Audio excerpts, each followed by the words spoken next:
ang pagligo sa sikat na hinulugang taktak, described playfully in its song. It was first opened in July 1952, became a national park in September 1990, and a protected landscape in November 2000. In 2002, it had to be rehabbed because of water pollution. In February 2020, Hinulugang Taktak reopened, together with unique recreational installations for wall climbing, hanging bridges, and a spider web platform. And don't forget, before you leave, ang pasalubong. Sikat sa lugar ang suman at mangga. But you can also bring home antipolo in a jar, like cocoa jam, latik, kalamay, or adobong kasoy. So, no time to waste. Get into the culture, enjoy a blessing, and have some fun. Tayo na! Yan ang Pinoy kultura because our culture is cool. Paano nga ba mag-register para magkaroon ng schedule sa Bagong Pilipinas Presidential Action Center? Narito ang mga dapat gawin. Gamit ang iyong mobile device, pumunta sa eGovPH app. Pwede itong i-download mula sa Apple App Store o sa Google Play Store. Gumawa ng account. Ilagay ang email address, valid mobile number, pagkatapos ay makakatanggap ka ng one-time code sa iyong email. Gamitin ang code sa eGov app para sa verification ng iyong account at ng mga impormasyong ibinigay. Congratulations! Meron ka ng eGovPH app account. Pwede mo na ma-access ang iba't ibang serbisyo ng gobyerno kabilang ang mga serbisyo sa Bagong Pilipinas Presidential Action Center. Matagal nang mailap ang internet sa maraming lugar. May mga gurong handang magturo, mga batang puno ng pangarap. Ngunit kulang sa internet connection. Kaya sa utos ni Pangulong Ferdinand Marcos Jr., kumilos ang Department of Information and Communications Technology at ang Department of Education para magkaroon ng internet ang mga paaralan sa mga liblib na lugar. Noong nakaraang linggo, dinayo ng Pangulo ang Island School sa Binuangan Elementary School sa Ubando, Bulacan para tingnan ang estado ng koneksyon. Nakita ng Pangulo, maayos na ang internet. May laptop at tablets na ngayon na dati mahirap makarating sa mga isla at liblib na komunidad. Ang buong budget ng DepEd na napapakinabangan ho ng lahat ng stakeholders mula Batanes hanggang Tawi-Tawi. Maging mga paaralan sa Basilan, dinayo ng DICT at unti-unting nagka-internet ngayon. Kasama po namin si Secretary Henry po. Si Sec. Asa na si mismo yata ang nagkakabit eh. Hi, Mr. President, Secretary. In Basilan, 189 schools na binigay sa aming assignment ni Seksani, 172 na yung nakakabit. Dahil ang internet sa mga paaralan ay hindi lang basta signal, isa itong tulay para mas mapalapit ang kaalaman sa bawat silid-aralan.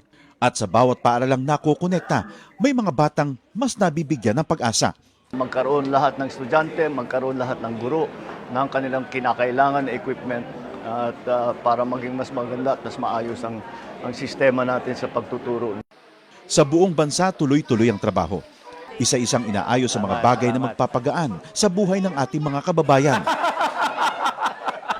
Para ang edukasyon ay mas maging abot kamay ng bawat batang Pilipino, anumang isla o lalawigan sa bansa.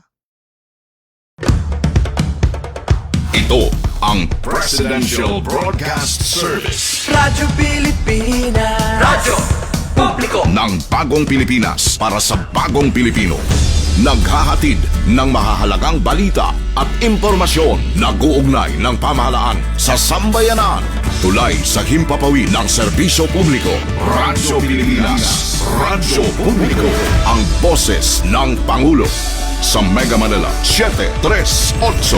Radyo Pilipinas. Radyo Publiko.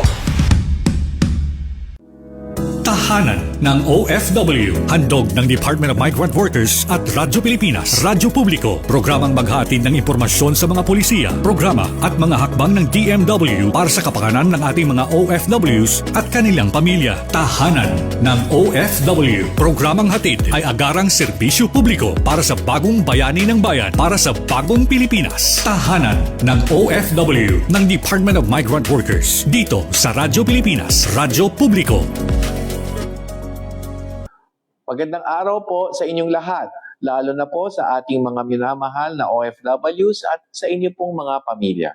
Mula po sa tahanan ng OFWs, ako po ang inyong lingkod, Secretary Hans Leo Kakdak, na nag-aanyaya sa inyong tumutok sa ating programa, ang Tahanan ng OFW. Mapapakinggan na po tayo tuwing Biyernes mula alas 4 hanggang alas 5 ng hapon sa Radyo Pilipinas, Radyo Publiko, DZRB 738 AM. Gayon din sa Radyo Pilipinas World Service. Sa pamamagitan nito, patuloy ang pag-aabot sa ating mga OFWs at sa pagpapabatid ng ating mga serbisyo at programa nasaan man sila, nasaan man po kayo sa iba't ibang panig ng mundo. Mapapanood din po ang programa sa opisyal na Facebook pages ng Radyo Pilipinas at ng Department of Migrant Workers. Bukas po ang tahanan ng OFWs para sa ating lahat. Sama-sama po nating pakinggan ang mga kwento ng ating mga bagong bayani sa ilalim ng bagong Pilipinas ng ating mahal na Pangulo Ferdinand Marcos Jr. Kumusta kabayan? Tuloy po kayo sa tahanan ng OFW, hatid sa inyo ng Department of Migrant Workers. Magandang araw sa lahat ng OFW saan man panig ng mundo. Kami po ang inyo makakasama sa isang oras ng makabuluhang talakayan mula sa DMW, Strategic Communication Service. Ako po si Jel Miranda. At ako naman si Onin Miranda, narito ng programang tatalakay sa mga kwento at magiging tulay para sa mga serbisyo at programang laan para sa ating mga bagong bayani. Ang ating programa ay masusubaybayan tuwing Biyernes alas 4 hanggang alas 5 ng hapon. Live dito sa Radyo Pilipinas 1 at sa official Facebook page ng Department of Migrant Workers. Sabayan din tayong napapanood sa TV Plus Channel 3 at For the Box Channels 45 to 49. Magandang araw, Onin. Magandang araw, Jel, at magandang araw po sa lahat ng ating mga taga-subaybay. At happy Independence Day celebration. Happy 128th. 128. Tama Maligayang ka. araw ng kalayaan po sa ating lahat. Ang tagal na, no? 128 taon na actually, ang nakararaan. Correct. Kaya medyo traffic. I know. Maraming activities, di ba, na Tama inilulunsad ngayong araw na ito. At abangan nyo po yung ating balita tungkol dyan sa mga aktibidad naman na isinagawa ng Department of Migrant Workers. At ang isa sa mga pinakamaraming aktibidad at pinakamaraming gawain ng Department of Migrant Workers, alam natin na sa araw na ito, meron silang inilunsad na jobs fair. Yes, may balita tayo mamaya dyan. Dyan sa Robinson's Galleria. Abangan nyo mamaya mga kaibigan ng aming pong balita kaugnay po niyan at abangan nyo pa ang iba pang mga kaganapan dito sa ating pong programang Tahanan ng OFW.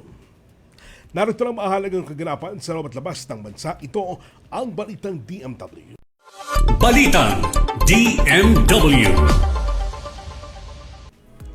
Sa gitna ng ika-114 na International Labor Conference, muling pinagtibay ng Department of Migrant Workers o DMW ang papel ng Pilipinas bilang tagapagtaguyod ng mas makatarungan at ligtas na migrasyon.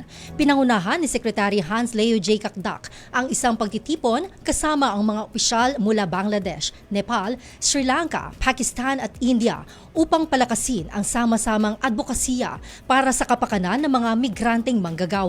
Sa talakayan, binigyang diin ang kahalagahan ng pagkakaisa ng mga labor-sending countries upang masiguro ang proteksyon ng karapatan at dignidad ng mga manggagawa at kanilang pamilya. Ayon kay Secretary Kakdak, ang mas malalim na South-to-South cooperation ay susi sa pagbuo ng mas makatarungan at mas tumutugon na migration systems. Nagpulong sa Department of Migrant Workers o DMW Undersecretary Jainal Rasul Jr. at si Sheikha Najwa bin Abdul Rahman Al Thani, Undersecretary ng Qatar Ministry of Labor sa Qatar Permanent Mission sa Geneva, Switzerland, kasabay ng 114th session ng International Labor Conference. Naging pagkakataon ng pagpupulong para magpalitan ng pananaw sa mga shared priorities, kabilang ang pagpapatuloy ng makatarungan at ethical na recruitment, mas matibay na proteksyon sa karapatan ng migranteng manggagawa at mas malalim na kooperasyon sa paggawa sa pagitan ng Pilipinas at Qatar.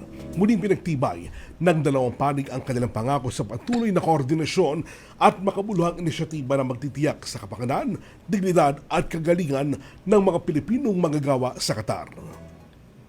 Samantala, mas lalong makikinabang ang mga overseas Filipino workers o OFWs sa mas matibay na pandaigdigang partnerships na layong magbigay ng mas maraming oportunidad sa trabaho, mas mataas na antas ng kasanayan at mas matatag na proteksyon sa kanilang migrasyon. Sa pakikipagpulong ng World Bank Group sa Department of Migrant Workers, binigyang diin ang pangangailangan na ang mga Pilipinong manggagawa ay hindi lamang nabibigyan ng trabaho, kundi ng disenteng oportunidad na tumutugma sa kanilang kasanayan. Kasama rito ang suporta sa makatarungan at etikal na recruitment, mas mababang remittance costs at mas madaling access sa mga programang magpapalakas sa kakayanan ng mga OFW para sa pangmatagalang tagumpay. Para sa DMW, ang dialogo ay hakbang tungo sa mas inklusibo at worker-centered migration system na handa sa hinaharap. Sa iba pang mga balita, binuksan ng Migrant Workers Office o MWO ang pagdiriwang ng Migrant Workers Day 2026 sa Abu Dhabi sa pamamagitan ng paglagda ng Memorandum of Agreement kasamang Embahada ng Pilipinas para mapabilis ang proseso ng pagtulong sa mga OFW at kanilang pamilya sa pag-claim ng mga benepisyo at financial assistance. Ang kasunduan na tatakda ng mas malinaw na mekanismo para sa mas mabilis na paglipat, pamahala at pagproseso ng mga financial claims gaya ng blood money, end-of-service benefits at iba pang labor-related claims. Ayon kay Labor Attaché Maria Teresa B. Olgado, sa Migrant Workers Day, pinararangalaan hindi lamang ang pagsusumikap at sakripisyo ng ating mga OFW kundi muling pinagtitibay ang ating tungkulin na matiyak na bawat mga gawang Pilipino at kanilang pamilya ay makatatanggap ng proteksyon, tulong at hustisya na nararapat sa kanila. Sa pamamagitan ng MOA, mas maitingin ng MWO Abu Dhabi at ng Philippine Embassy ang koordinasyon para makapagbigay ng mas mabilis, organisado at may malasakit na serbisyo para sa mga OFW lalo na sa mga matagal na naghihintay ng kanilang claims at settlements. Samantala, dumagsa ang mga aplikante sa pagbubukas ng DMW Mega Job Fair bilang pagdiriwang ng 128th Philippine Independence Day ngayong umaga ng Hunyo sa Atrium Robinsons Galleria, Ortigas, Quezon City. Nakalaan ang 4,000 job vacancies mula sa 13 recruitment agencies at manning agencies para sa higit 1,000 naka-pre-register na aplikante kasama ang may 15 OFW repatriates na naapektuhan ng krisis sa Middle East. Bukod sa recruitment agencies ay kasama rin ang ilang partners mula sa National Reintegration Network o NRN katulad ng PESO, Quezon City Technical Education and Skills Development Authority o TESDA, Social Security Systems o SSS, PhilHealth, Pag-ibig Fund, Philippine Statistic Authority, Overseas Workers Welfare Administration o OWA at OFW Hospital. Kaugnay niyang pakinggan natin ang ilan sa mga aplikante sa naturang job fair.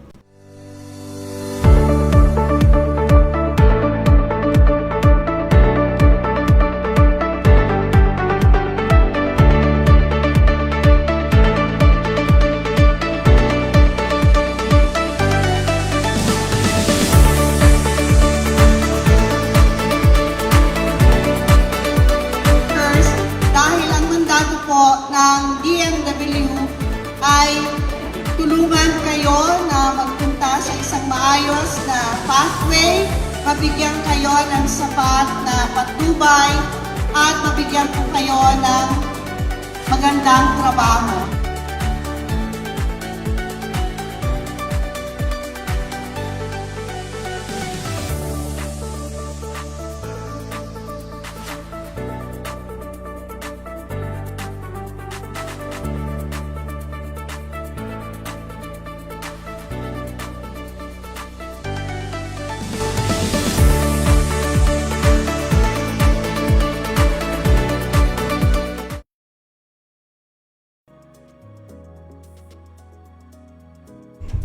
At yan po ang mga balita sa lagi ito. Sa aming pagbabalik, makakakwentuhan natin ang national winner ng Likha Global 2025 Business Plan Competition.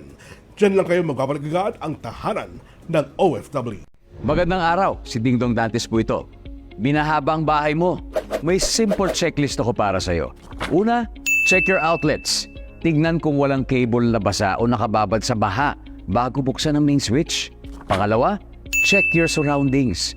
I-check kung may mga naipong tubig sa mga paso o gulong o iba pang maaaring bahaya ng lamok para maiwasan naman ang pagkalat ng dengue. And last but definitely not the least, i-check ang sarili at ang pamilya. Kumonsulta sa health center o sa inyong doktor kung may nararamdamang sakit. Check, check, check! Ingat always, mga kababayan. #panatag ang may alam. Maging panatag Pilipinas. Kasaysayan, kalayaan, kinabukasan. Tutukan ang mga pinakabagong balita at mahahalagang kaganapan mula sa iba't ibang panig ng bansa ngayong Araw ng Kasarinlan, Araw ng Kalayaan 2026. Radyo Pilipinas, Radyo Publiko, Special Coverage. It's a public service announcement. Discipline is the key.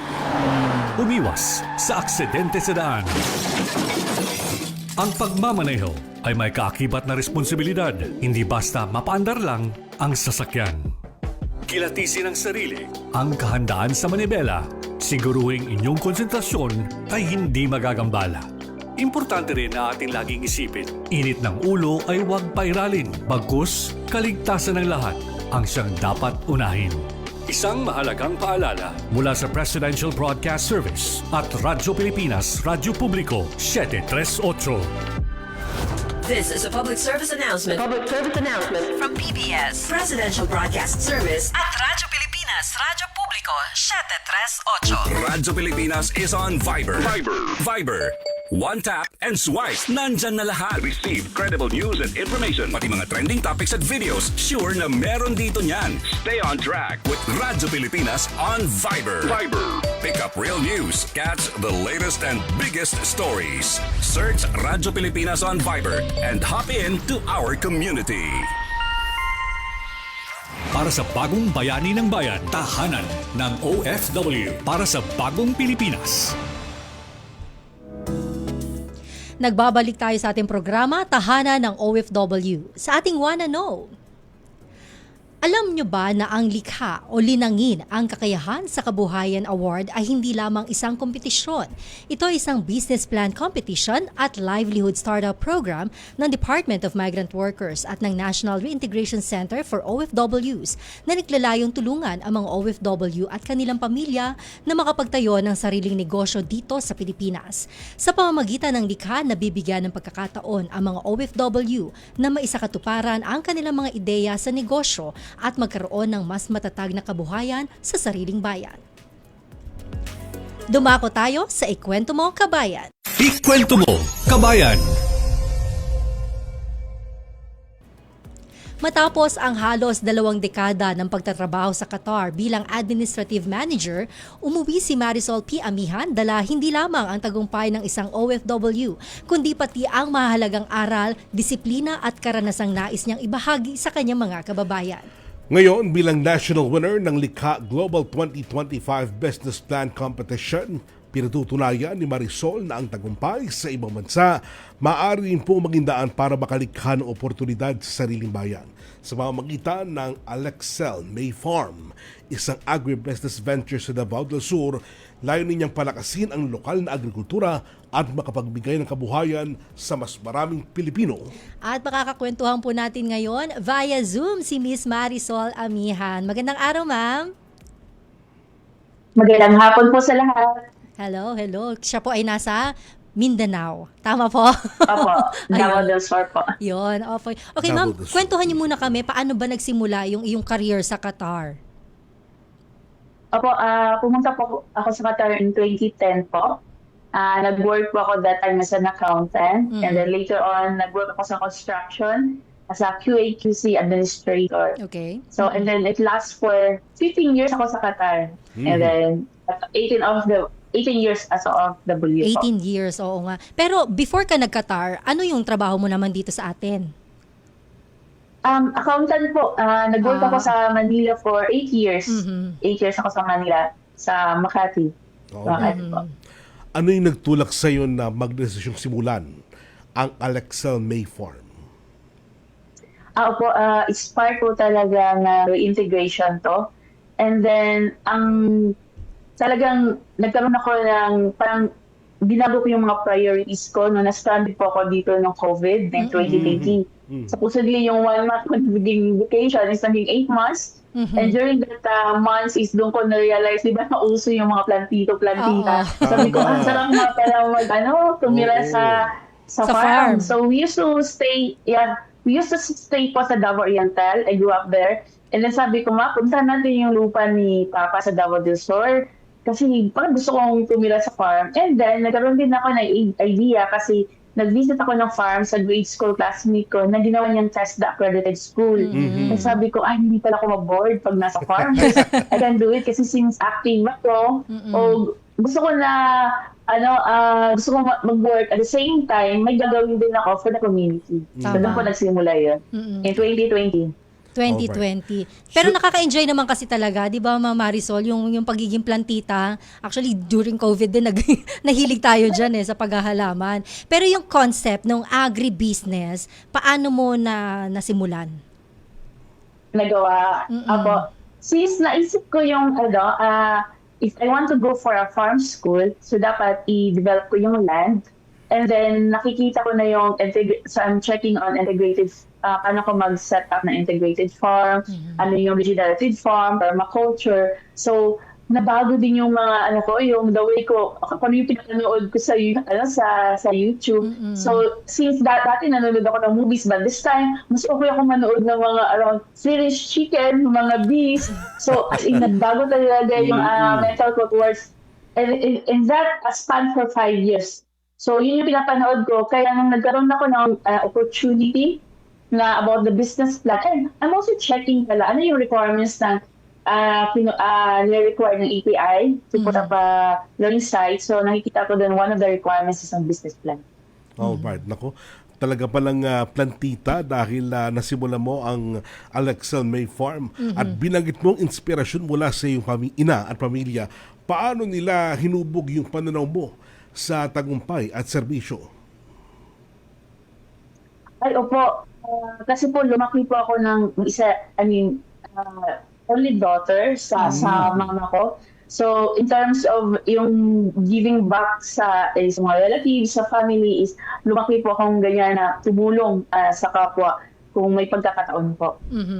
Okay, so last year, itong Likha Global 2025 business plan competition, paano nyo po nalaman na pwede kayong sumali? Opo, may nag-share sa group namin kasi active kami na Filipino community sa Qatar. So, meron kaming group na tinatawag na OFIM, Overseas Filipino and Investors Movement. So, sinare namin yan. And also, grupo ng Ateneo Leadership and Social Entrepreneurship Group.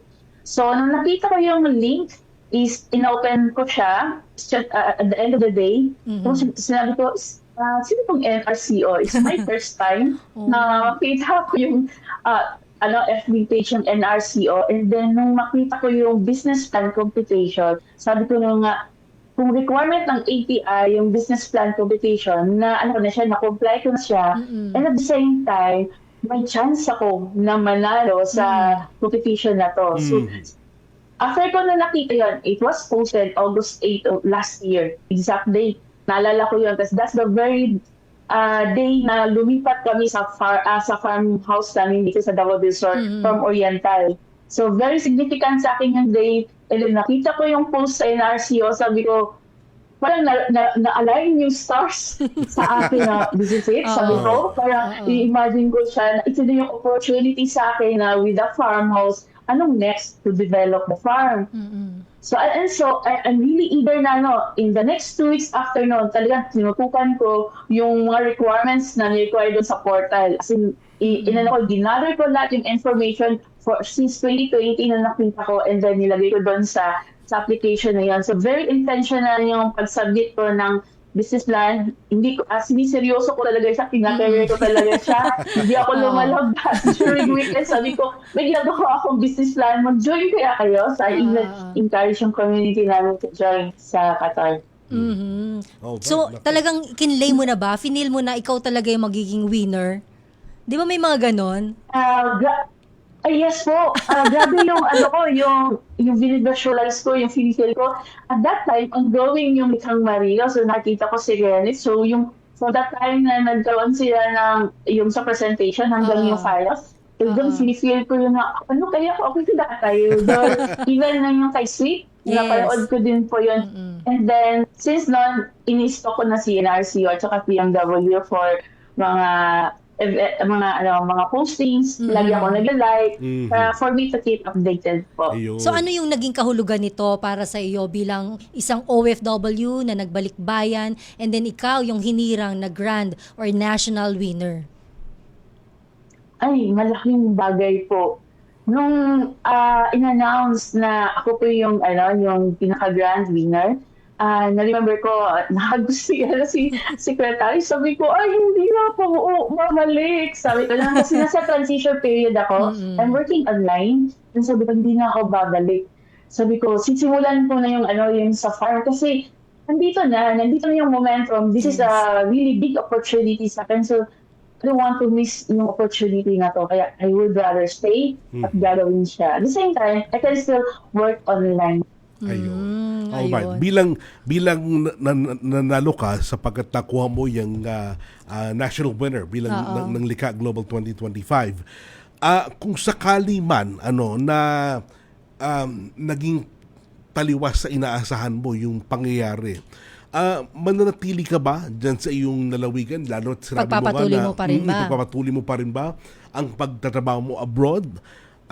Dahil sabi mo nga kanina, ngayong may bago ka ng pinagkakabalahan at isang malaking kabuhayan itong naibigay sa iyo ng Alexa May Farm, anong gagawin mo? Ano kaya? Kung sakaling hindi ka daw nanalo, ma'am. Hindi ako nanalo. Oo. So it's the same po. Same. Umuwi ako, submit ako ng application ko September 3. Umuwi ako na October 25. Tinawagan ako MW Qatar na selected ako for the December bootcamp. So that means nandito na ako nung nalaman ko nanalo ako. And at that time, it's transition period na ako. This June 30 and last day ko sa work ko sa Qatar. So that means ito na yung dito na ako, mag-decide ako to stay.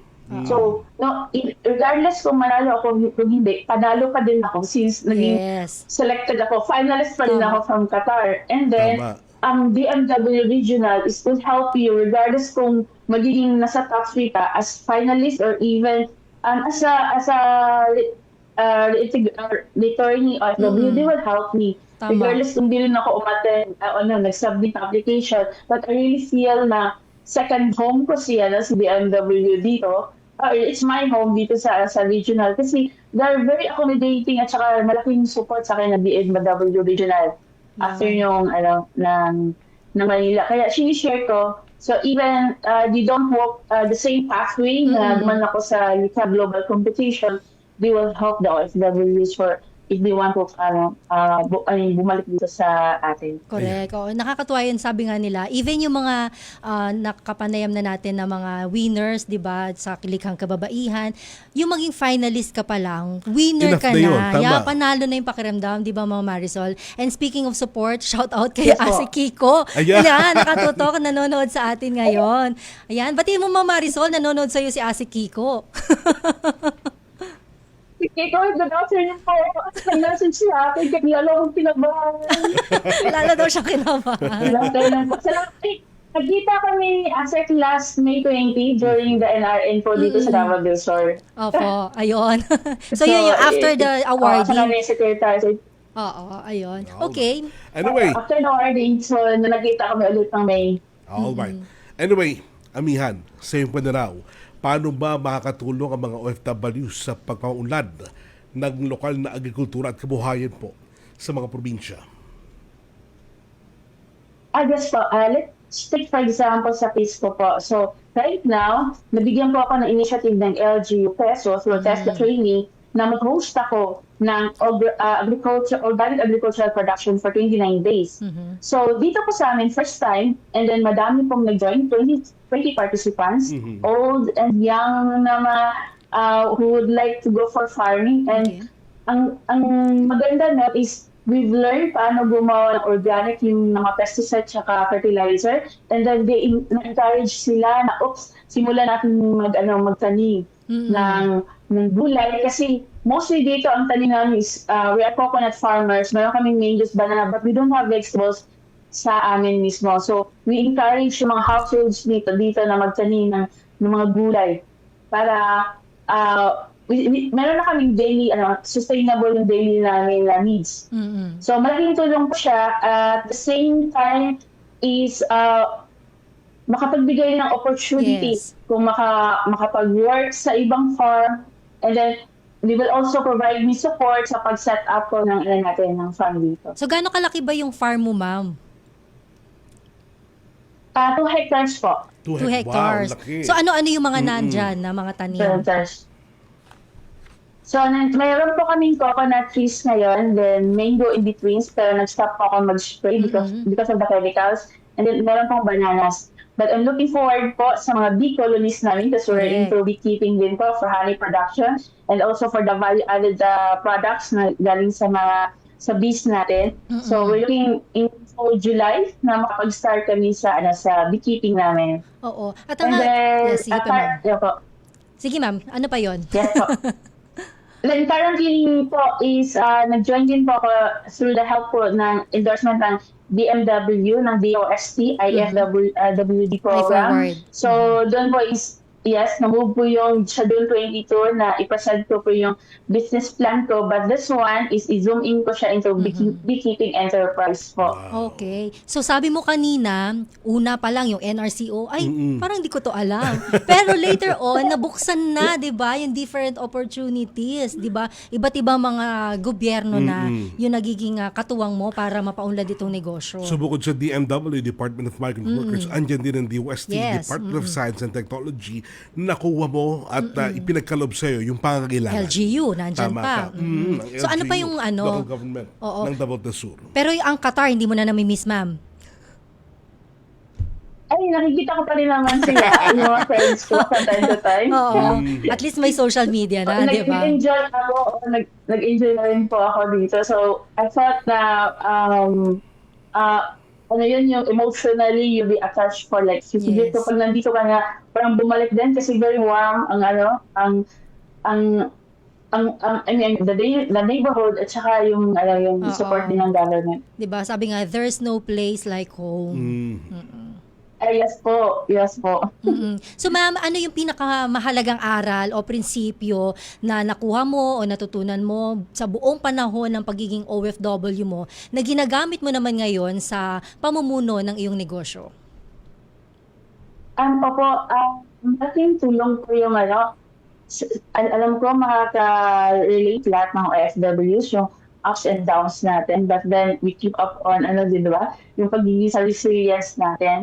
So malaking bagay po when we're abroad, madami to yung mga challenges o yung mga battles natin na walang ibang tao ang nakakaalam. So dahil po doon nagiging matatag tayo sa mga challenges. So yung pagdating po dito from documentation, going through visiting government agencies is talagang, okay daw, malilibo lahat dito.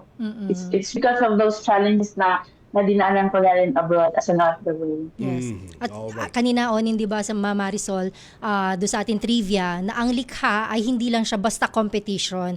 It's part of the reintegration program para sa ating mga kababayang OFW na pwede kang bumalik ng bayan natin at magpatuloy kung meron kang, yung iba kasi hindi talaga kayo naman business-minded, di ba ma'am? Parang later on na lang, kung meron ka lang naiisip na pwede palang pagkakitaan, why not i-pitch mo doon sa ating ginagawang competition nga, di ba? Pero ma'am, wait lang, sino ba si Alex Selmay?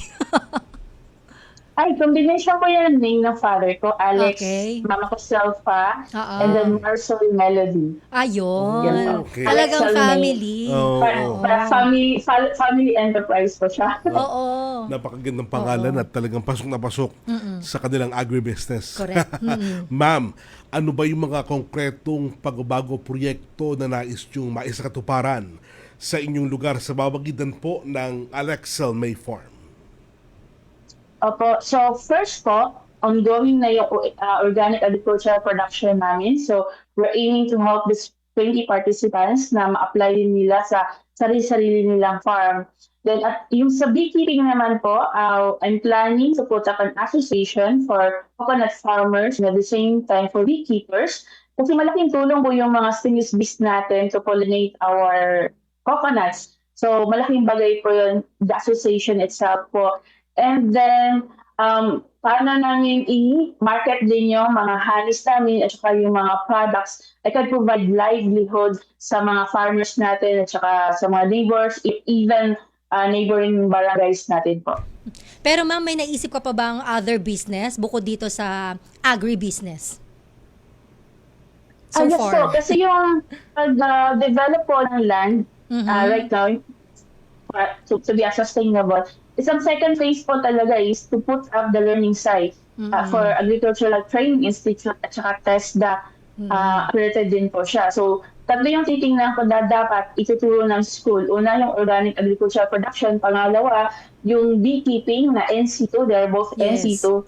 Dito sa Mindanao, wala pa pong NC2 ng beekeeping. Alam ko, nasa Baguio pa. Wala pa din sa Visayas. So, it's very ambitious. But din yung goal ko na sana maging first kami dito sa Mindanao na magtuturo ng beekeeping. And then third po, as an accountant po, magpapa-self-assessment na po ako para magiging trainer na bookkeeping sa NC3 po.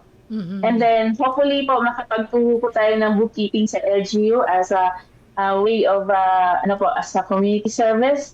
And then in preparation po, kasi ang first 2 years ko po ang development stage, but then on 2028, yun po yung to set up a farm school po. Pero in-expect mo ba na magiging negosyante ka?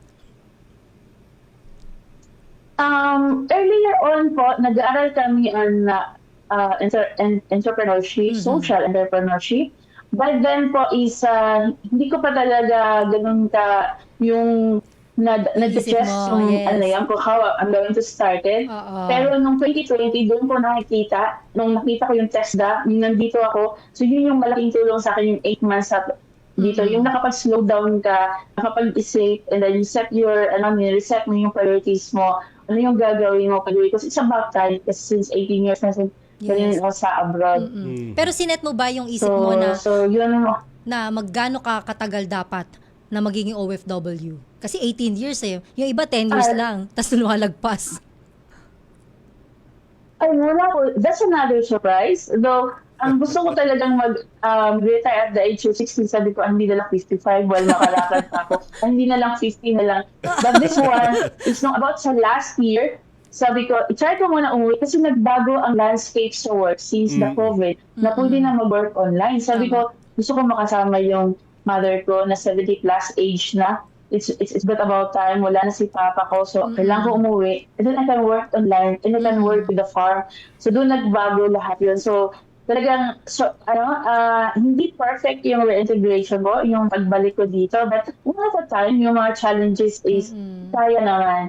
So, as an OFW, takot ako dating umuwi kasi hindi ko alam kung paano ako mag-start. But then, what happened last year is pag-uwi ko, naglinka, yun ang pinaka-life-changing ko.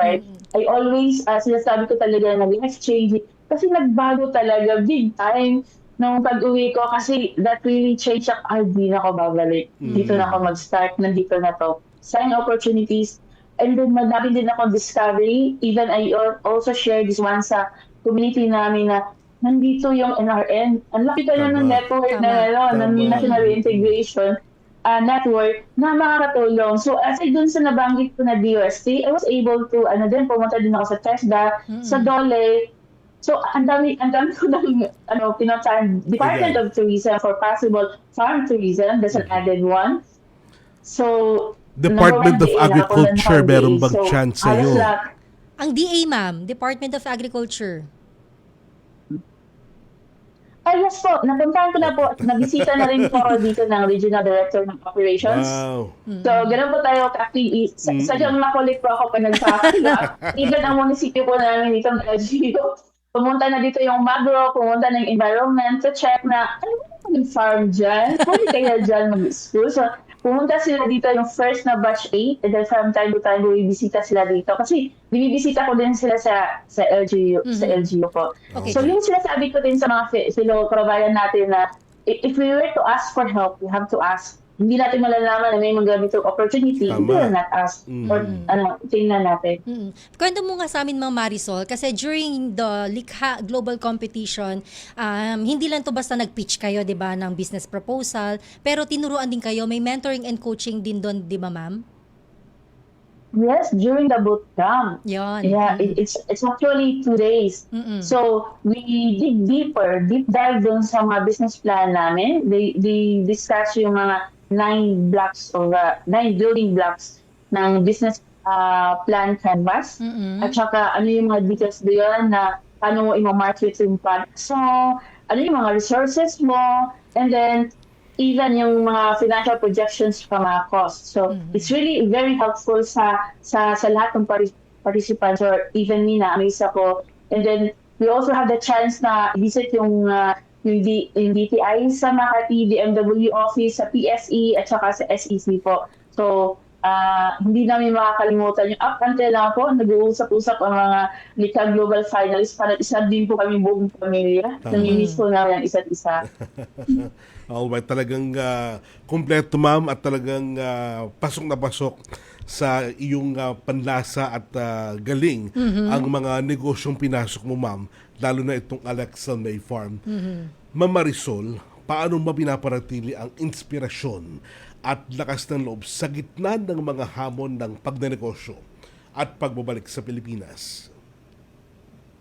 Ako, maganda pong tanong yan. Kasi pag-meet ko sa mga friends ko na I really feel na parang ako na-burn out before even I started. But then, nandun yung puso ko sa project ko na kaya kong gawin to. With my experience abroad, gagamitin ko yon as my asset na into leading a project. Tapos may mga tamang tao ako dito na tutulong sa akin. Nandiyan yung government agencies to back me up. At saka kung support ko ang need ko. So there's no way po na mawalan tayo ng what we call that, ng inspiration. Kasi yung inspirations ko is around overwhelming around me, from family, from DMW, from the government agencies po. Kaya there's no way po na ma-burn out ako. There's no way mawalan yung inspiration ko. Everyday po motivated po tayo, at saka it really na-inspire sa mga tao na tumutulong sa atin. Alright. Ma'am, isa na lang po, ano yung mensahe po ninyo sa mga kapwa OFW na nag-iisip din po magbalik at magtayo na negosyo o proyekto dito sa Pilipinas? At syempre, ma'am, imbitahan mo na rin na sumali sa Likha Business Plan Competition. Ay, opo. So sa lahat po ng OFWs na patuloy na nagsasakripisyo sa ibang bansa, ngayon ang tamang panahon para gumawa ng malalim at makabuluhang hanggang tungo sa tunay na financial freedom. So habang malayo tayo sa pamilya, gamitin natin ang pagkakataong ito para mag-ipon, magplano, at maghanda para pag-uwi natin sa Pilipinas, hindi lang tayo basta umuwi, kundi bumalik na may direction at opportunity. So I personally encourage all my fellow OFWs to join Likhang Marino at Likha Global 2026. Kung may business idea kayo, maliit man o malaki, this is your chance to grow with the guidance and support ng ating ahensya, ng ating DMW at NRCO. Kaya mga kabayan, salina po kayo, and malinyo kayo maging next OFW success story. Maraming salamat, Miss Marisol P. Amihan, national winner ng Likha Global 2025 Business Plan Competition. Salamat na marami, ma'am. Thank you so much, ma'am. Salamat po. Hanggang sa susunod po, ma'am, magkita-kita po tayo sa hinaharap. At lawakan pa natin ang plano po ninyong pagtatayo pa at pagpapalaganap ng inyong pong negosyo. Alright, ma'am. Thank you so much po. Salamat po. Salamat po. Alright, ayun. Nakakatuwa naman si Miss Marisol, di ba? Actually, nakita natin yung awarding nito last December. At nakaka-proud at nakakatuwa na talaga yung mga OFW, nakita mo ngayon bumalik sa Pilipinas, may sarili ng negosyo. At nakakatuwa rin na isipin na hindi lang pala isang sangay ng ating pamahalaan na nakatulong sa kanya. Bukod sa Department of Migrant Workers, andyan Iba't iba din na ang Department of Science and Technology, andyan ang Department of Tourism, ang Department of Agriculture, nandyan. Lahat na, di ba? Lahat. Talagang pumasok at talagang sumubaybay sa kanyang pagnenegosyo. Kaya nga walang sa kanyang pagnenegosyo, walang tapon. Lahat ay nakalap at natipon niya. Ayun. Okay, so ngayon naman pakinggan po natin ang ilan sa mga panayam ng mga aplikante sa ginanap na job fair kaugnay ng pagdiriwang ng 128th Philippine Independence Day sa Robinsons Galleria Ortigas, Quezon City.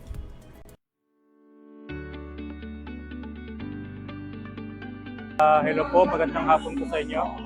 Ako po si Alexander Roja. Galing po ako ng Qatar. Nagtrabaho po ako doon bilang local purchaser, material controller. Dumating po ako dito sa Pilipinas noong April 3. 2 buwan na nakakaraan. Nakita ko po sa balita itong activity ng BMW. So, sinadya ko po talaga ito from Quezon City para at least makakita ng mga job matching. Malaking bagay din.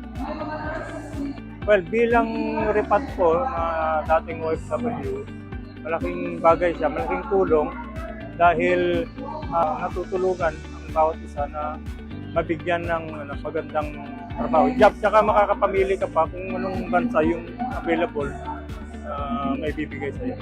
Bilang dating OFW, pagka may mga ganito pong activity o programa ang DMW, lalo na kung nandito lang naman po tayo sa Pinas, puntahan po natin, sadyan po natin.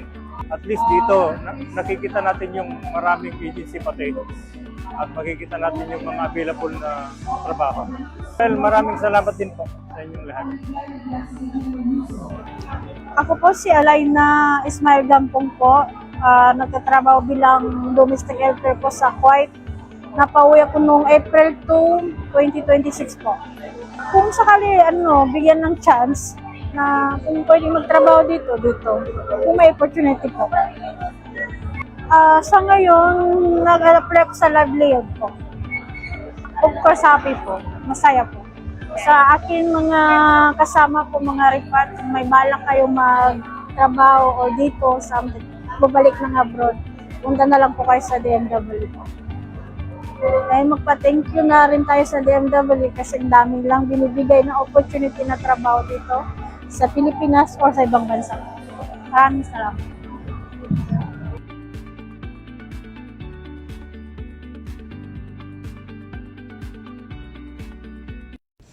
Ayun, Onin. Ilan lang yon sa mga aplikante na pumunta dyan sa ating ginawang DMW Mega Job Fair. Ang target natin dyan ay 4,000. Palagay ko na magpas pa tayo. Oo, sana talaga. At yan ay sa Ortigas, Mandaluyong City. Hindi Quezon City. Ayan. Anyway, mga kaibigan, kanina po binabati po namin kayo ng ika-128 taong anibersaryo ng ating pong kalayaan. At sa pagkakataon ito, babatiin ko rin ng Nag-freeze. Si Jel Miranda, nakaarawan niya po ngayon. Wow! Jel, happy birthday. Fresh ko dyan, ha? Ayun. Happy birthday ko pala. Oo. Thank you so much sa lahat ng ating mga kasama. Of course, sa DMW, maraming salamat syempre sa ating programa dito sa radyo. Ang tahanan ng OFW, sa lahat ng ating mga staff na naandyan syempre sa ating tech booth. Hindi ko na iisa-isahin. Thank you so much. At syempre sa pagtsatsaga. Yan. At syempre sana maging katuwang pa tayo tuloy-tuloy sa paghatid ng mga mahalagang balita at impormasyon, lalo na ay para sa kapakanan ng ating mga kababayan, mga OFW man o mga kapwa Pilipino. Hindi kayo iyak? Hindi. Siyempre 27th birthday. Happy 128th Independence Day. At happy birthday, Jel Miranda. Kabayan, para sa mga mahalagang anunsyo, komento, iba pang serbisyo, maaari niyo pong makontak ang DMW sa mga opisyal na website, email address, social media channels at hotline numbers na makikita niyo sa screen. Amin pong pinahalagahan ang inyong mga feedback para higit kayo mapaglingkuran. At yan ang naging kabuuan ng ating pong programa. Muli niyo maging samahan sa susunod na Biyernes sa alas 4 hanggang alas 5 ng hapon. Mula pa sa DMW, Strategic Communications Service.